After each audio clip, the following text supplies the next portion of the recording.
This call is now being recorded. This call is now taking notes. الحمد لله رب العالمين والعاقبة للمتقين وأصلي وأسلم على المبعوث رحمة للعالمين اللهم لا علم إلا ما علمتنا زدنا علما يا كريم. قال المصنف رحمه الله تبارک و تعالی وإيانا، وہ افعال جن کے لیے وضو کرنا واجب ہے، یعنی وہ کام جو وضو کیے بغیر نہیں ہوں گے، صحیح نہیں ہوں گے، درست نہیں ہوں گے۔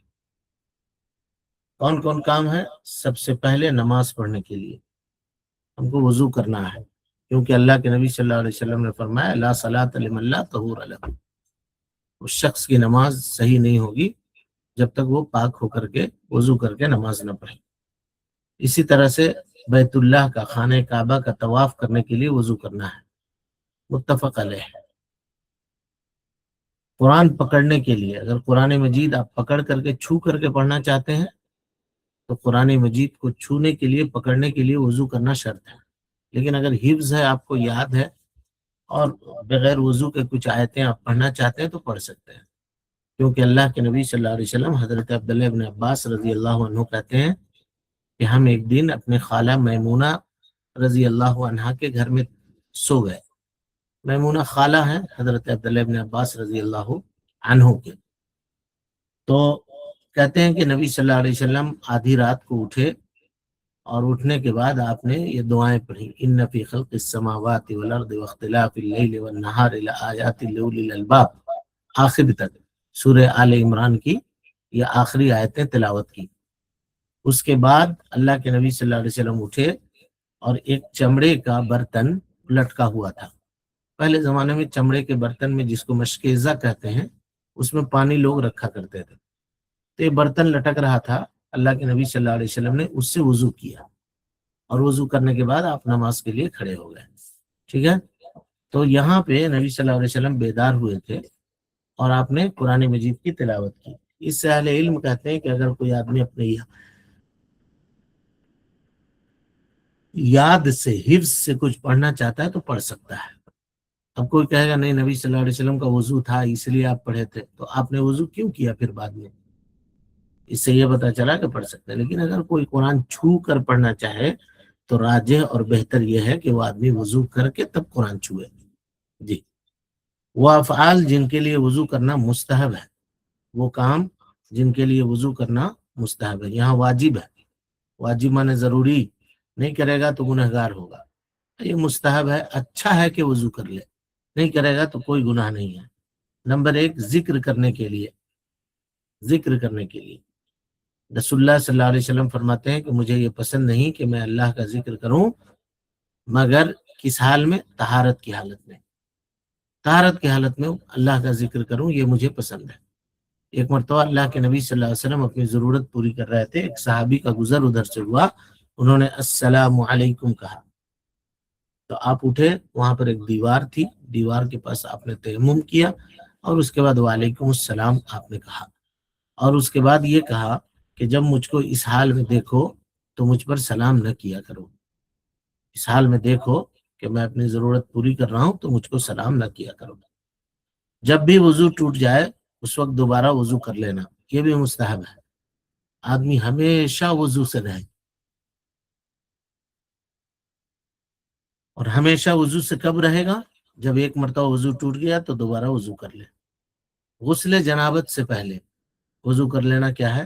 مستحب ہے۔ جب آدمی ناپاکی کی غسل کر رہا ہے تو اس سے پہلے چاہیے کہ وہ وضو کر لے۔ رات میں سونے سے پہلے بھی وضو کرنا مستحب ہے۔ میت کو اٹھانے کی وجہ سے وضو کرنا مستحب ہے، واجب نہیں ہے، کوئی نہ کرتا ہے کوئی حرج نہیں ہے۔ قے ہو جانے کے بعد، کیونکہ قے ہو جانے کے بعد آدمی کا جسم نڈھال ہو جاتا ہے اور آدمی تھک جاتا ہے، تھکاوٹ کا احساس ہوتا ہے، تو ایسی صورت میں وہ اگر وضو کر لے تو چستی اس کے اندر آ جائے گی، فریش ہو جائے گا وہ آدمی، اس لیے وضو کرے۔ لیکن اگر قے ہونے کے بعد کوئی آدمی وضو نہ بھی کرے تو اس کی نماز ہو جائے گی 100%، جیسے کل کے درس میں آپ پڑھ چکے ہیں۔ یہ مستحب ہے، کرے تو اچھا ہے، نہ کرے تو کوئی گناہ نہیں، نہ کرے تو کوئی گناہ نہیں۔ اور اگر قے ہونے سے وضو ٹوٹ جاتا تو کہتے کہ واجب ہے، واجب نہیں کہا، مستحب کہا۔ ٹھیک ہے، تو یہ وہ مقامات ہیں جن پر وضو کرنا مستحب ہے، اس کو یاد کر لیجئے گا، اور یہ 3 جگہ ہے یہاں واجب ہے، اور مستحب میں ہم نے بتا دیا کہ کرے تو ثواب اور نہ کرے تو کوئی گناہ نہیں۔ اس کے بعد موزوں پر مسح کرنے کا بیان۔ آدمی جاڑے وغیرہ کے موسم میں، ٹھنڈے میں ٹھنڈک سے بچنے کے لیے موزے کا استعمال کرتا ہے۔ اب موزہ میں پہلے زمانے میں لوگ چمڑے کا موزہ استعمال کرتے تھے، آج کل کے زمانے میں کپڑوں کا موزہ آتا ہے جس کو ہم لوگ پہنتے ہیں، تو کیا کپڑے کا موزہ ہو یا چمڑے کا موزہ ہو، دونوں پہ مسح کیا جا سکتا ہے یا صرف چمڑے کے موزے پر مسح کیا جا سکتا ہے؟ تو اس کے لیے اہل علم نے علت دیکھی ہے، کیا وجہ ہے کہ نبی صلی اللہ علیہ وسلم نے موزے پر مسح کرنے کا حکم دیا یا آپ نے کیا؟ تو اہل علم نے یہ پایا کہ بار بار موزہ نکالنے اور پہننے میں مشقت ہے، دقت ہے، اسی لیے اللہ کے نبی صلی اللہ علیہ وسلم نے موزے پر مسح کیا۔ تو اب چاہے چمڑے کا موزہ ہو یا کپڑے کا موزہ ہو، اگر آدمی اس کو نکالے گا تو اس میں دقت ہوگی، نکالے گا پھر پہنے گا، اسی لیے اہل علم کہتے ہیں کہ دونوں پر مسح کر سکتے ہیں۔ کہہ رہے ہیں وضو کے فرائض میں گزر چکا ہے کہ دونوں پیروں کو ٹخنوں تک دھونا ضروری ہے، کہ ٹخنوں سمیت، یہ تک انہوں نے کہا ہے سمیت ہوگا، کل بتا چکے ہیں آپ، ٹخنوں سمیت دھونا ضروری ہے۔ اگر موزے پہن لیں تو کیا وضو کے وقت پیر دھونے کے لیے موزوں کو نکالنا ضروری ہے؟ سوال ہے۔ جواب، موزوں کو نکالنا ضروری نہیں ہے، اس لیے کہ اللہ نے اپنے بندوں پر آسانی فرمائی ہے اور موزوں پر مسح کرنے کی اجازت دی ہے۔ حضرت جریر ابن عبداللہ البجلی رضی اللہ عنہ فرماتے ہیں کہ میں نے نبی کریم صلی اللہ علیہ وسلم کو دیکھا کہ آپ نے پیشاب کیا، پھر وضو کیا، پھر اپنے دونوں موزوں پر مسح کیا، اپنے دونوں موزوں پر نبی صلی اللہ علیہ وسلم نے مسح کیا۔ لیکن کیا ہر آدمی جو موزہ پہنا ہو اس پہ مسح کر سکتا ہے؟ اہل علم کہتے ہیں نہیں، اس کے کچھ شروط ہیں، ان شرطوں کا خیال رکھتے ہوئے اگر اس نے موزہ پہنا ہے تو مسح کرے گا موزے پر، نہیں تو نہیں کرے گا۔ نمبر 1، موزے وضو کی حالت میں پہننا چاہیے، یعنی آپ صبح نکل رہے ہیں کام سے، کہیں باہر جا رہے ہیں تو وضو کر لیجئے اور اس کے بعد موزہ پہن لیجئے، پھر نکلیے جائیے۔ اب دن بھر یا رات بھر، یا اگر مسافر ہیں تو 3 دن 3 رات موزے پر مسح کر سکتے ہیں آپ، الا یہ کہ غسل کی ضرورت پڑ گئی بیچ میں تو موزہ نکالنا پڑے گا، لیکن اگر غسل کی ضرورت نہیں ہے، صرف وضو کر رہا ہے تو 3 دن 3 رات تک موزے پر مسح کر سکتے ہیں۔ امید کے سمجھ گئے ہوں گے بات کو۔ اور موزے گندگی سے پاک ہونا، اب موزہ پر گندگی لگ گئی ہے تو ظاہر سی بات ہے اس کو دھونا پڑے گا، اس پر کوئی پیشاب کے چھینٹے پڑ گئے یا کوئی اور چیز تو اس کو دھونا پڑے گا، یہ 2 چیزیں ہیں۔ اسی طریقے سے بعض اہل علم نے کہا کہ اگر بدبو وغیرہ اس میں پیدا ہو گئی ہو تو اس کو بھی نکال کر کے پاؤں دھو لینا چاہیے، موزہ دھو لینا چاہیے، کیونکہ اس سے اذیت ہوتی ہے اور لوگوں کو اذیت نہیں دینا چاہیے۔ موزے پر مسح کرنے کی مدت، کب تک موزے پر مسح کر سکتے ہیں؟ تو کہہ رہے مقیم کے لیے، مقیم مانے وہ آدمی جو اپنے گھر میں موجود ہے، مسافر کا الٹا مقیم، 1 دن 1 رات موزے پر مسح کرے گا، 1 دن 1 رات۔ اب یہ رات کب کاؤنٹ ہوگی، ابتدا کب ہوگی جی اس سے؟ مثلا ہم نے صبح میں 9 بجے غسل کیا اور اس کے بعد موزہ پہن لیا، 9 AM، تو کل کب تک ہم موزے پر مسح کر سکتے ہیں؟ کوئی بتا سکتا ہے آپ لوگوں میں؟ 1 دن 1 رات کب مکمل ہوگا؟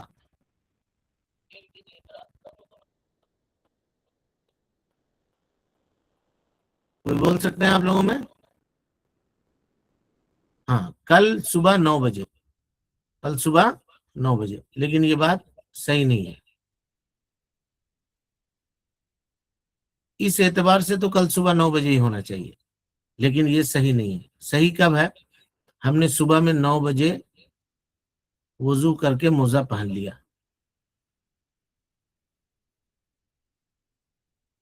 اب ظہر کی نماز کا وقت جب ہوا تو ظہر کی نماز میں ہمارا وضو باقی تھا، ہم ویسی نماز پڑھ لیے. عصر کی نماز جب ہوئی تو میرا وضو باقی تھا، ہم نے عصر بھی ویسے ہی پڑھ لیا. مغرب کی اذان جب ہوئی تو اس وقت وضو ٹوٹ گیا تھا، اب ہم نے وضو کیا، اور وضو کیا تو پہلی دفعہ مسح کیا موزے پر. یہ پہلی مرتبہ ہوا نا، جس وقت سے پہنا تھا ابھی وضو کی ضرورت ہوئی تو ابھی مسح کیا. یہ جو فرسٹ ٹائم ہم نے مسح کیا،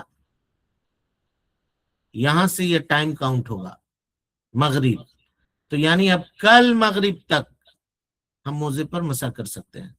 اب مغرب 6:45 کو ہو رہی ہے تو کل 6:45 تک ہم مسح کر سکتے ہیں. سمجھ گیا؟ اس کا اعتبار نہیں ہوگا. جس وقت آپ نے پہلی مرتبہ مسح کیا اس وقت سے آپ کی مدت شروع ہوگی، وہاں سے پھر شمار کیجئے 1 دن 1 رات. امید کی اس کو آپ سمجھ گئے ہوں گے.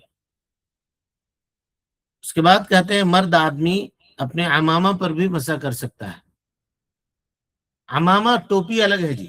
عمامہ اس پگڑی کو کہتے ہیں جس کو سر کے اوپر باندھا جاتا ہے. بڑا کپڑا ہوتا ہے، بار بار اس کو اتارے کھولے تو باندھنے میں بڑی مشقت اور دقت ہوتی ہے. تو ایسی صورت میں اس کے اوپر اگر وضو بنا رہا ہے تو مسح کر لے. ٹھیک ہے. اسی طرح سے زخم پر باندھی ہوئی پٹیوں پر بھی وضو کے وقت مسح کرنا چاہیے. کسی کا ہاتھ ٹوٹ گیا ہے لا قدر اللہ، اس پہ پٹی لگی ہوئی ہے، کھول نہیں سکتے وضو کے وقت، تو اس کے اوپر مسح کر لینا چاہیے. البتہ اس میں وضو کی حالت میں پٹیاں باندھنا شرط نہیں ہے. وضو کی حالت میں پٹیاں باندھنا. اب کوئی آدمی یہ کہے کہ ہم اسی وقت مسح کریں گے، ہاتھ ٹوٹ گیا، اب ڈاکٹر کے پاس گیا پٹی لگانے کے لیے تو کہا رکیے ڈاکٹر صاحب ہم پہلے وضو کر کے آتے ہیں تب پٹی لگائیے گا تاکہ ہم اس پہ مسح کر سکیں. کہا نہ، اس میں وہ شرط نہیں ہے، وہ صرف موزے کے ساتھ شرط ہے. اور جب تک پٹیاں اتاری نہ جائیں اس وقت تک اس میں مسح کر سکتے ہیں. اس میں کوئی ٹائم لائن نہیں ہے متعین. جب تک 2 مہینہ 3 مہینہ تک اگر پٹی کسی کی بندھی ہوئی ہے تو ان پٹیوں کے اوپر وہ مسح کرے گا. اللہ تعالیٰ سے دعا ہے کہ وہ ہم سب کو حسن عمل کی توفیق دے، ہم سب کی اصلاح فرمائے، نیکیوں کو قبول کرے، سیئات سے درگزر فرمائے، جب تک زندہ رکھے دین اسلام پہ زندہ رکھے، اور جب اٹھائے ایمان پہ اٹھائے. آمین. وآخر دعوانا الحمدللہ رب العالمین.